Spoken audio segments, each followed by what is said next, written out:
Hello नमस्कार दोस्तों। मैं अमित गोस्वामी और आप सभी का हमारे यूट्यूब चैनल पर स्वागत है।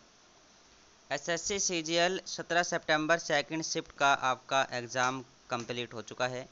जीके के पर्सन जो हम कवर करेंगे जो आपके लिए महत्वपूर्ण होंगे, जिनका आने वाली शिफ्टों में एग्ज़ाम है।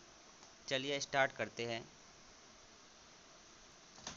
खजुराहो के मंदिर कहाँ पर स्थित है? तो खजुराहो के मंदिर ये मध्य प्रदेश के छतरपुर ज़िले में स्थित है। और अगर बात करें किन शासकों के द्वारा ये बनवाए गए थे, तो 11वीं शताब्दी के आसपास ये चंदेल शासकों के द्वारा खजुराहो के मंदिर बनवाए गए थे, जिनमें जैन और हिंदू धर्म से संबंधित गुफाएं और मंदिरें हैं। अगला प्रश्न आया था, डाइमेकस किस मौर्य सम्राट के दरबार में भारत आया था? तो ये बिंदुसार के दरबार में भारत आया था। बिंदुसार की अगर बात करें, मौर्य वंश से ये संबंधित है और चंद्रगुप्त मौर्य के बेटे हैं। चंद्रगुप्त मौर्य के बाद जो शासन संभाला था वो बिंदुसार के द्वारा संभाला गया था। उसके बाद अशोक के द्वारा शासन संभाला गया था। तो आपके एग्जाम में आया था डाइमेकस, तो आपको याद रखना है। ठीक है, उसी तरह अगर आपसे पूछा जाए सेल्यूकस, निकेटर, मेगस्थनीज, ये किससे संबंधित रहेंगे? तो ये चंद्रगुप्त मौर्य से संबंधित रहेंगे।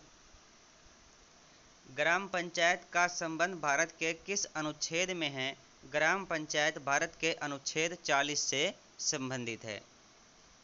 किसी राज्य के महाधिवक्ता की नियुक्ति किस अनुच्छेद के तहत की जाती है? ये की जाती है अनुच्छेद 165 के तहत। और ये नियुक्ति किसके द्वारा की जाती है? ये की जाती है राज्यपाल के द्वारा। ठीक उसी तरह जिस तरह से महाधिवक्ता की नियुक्ति की जाती है किसी राज्य के अंदर, उसी तरह भारत देश के अंदर होता है महान्यायवादी।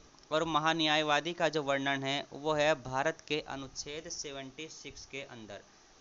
महाधिवक्ता की नियुक्ति कौन करता है? तो राज्यपाल करता है। और महान्यायवादी की नियुक्ति की जाती है राष्ट्रपति के द्वारा। तो ये भी आपको याद रखना है।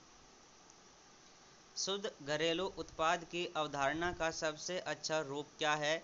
तो ये आपसे पूछा गया था। तो ये अगर हम जीडीपी में से मूल्यह्रास घटा दें तो आपका एनडीपी यहाँ पर देखने को मिल जाता है, जिसको शुद्ध घरेलू उत्पाद कहा जाता है।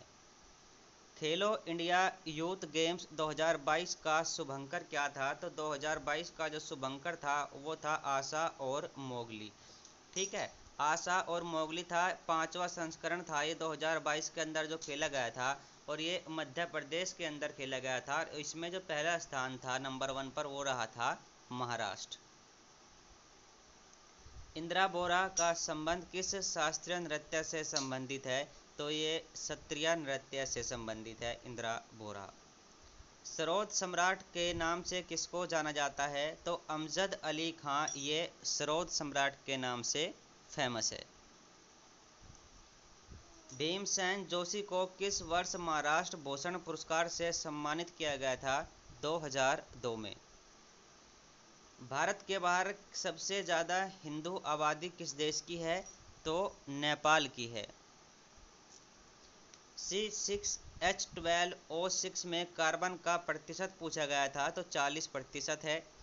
राज्यपाल मंत्रिमंडल से सलाह ले सकता है किस अनुच्छेद में है? तो ये है अनुच्छेद 167। ठीक है, 167 में के तहत राज्यपाल किसी भी राज्य का मंत्रिमंडल से सलाह ले सकता है। तो ये प्रश्न थे, इन्हीं इसके आसपास आपके आने वाले शिफ्टों में रिपीट हो जाएंगे और ये भी रिपीट हो सकते हैं। ये टॉपिक तो आपको याद करके ही जाने हैं कि जिन जिन टॉपिक से प्रश्न आए हैं आपके एग्ज़ाम में शिफ्टों में आने वाली में, यहाँ से प्रश्न जरूर बन जाएगा। इस वीडियो में इतना ही। Thank you.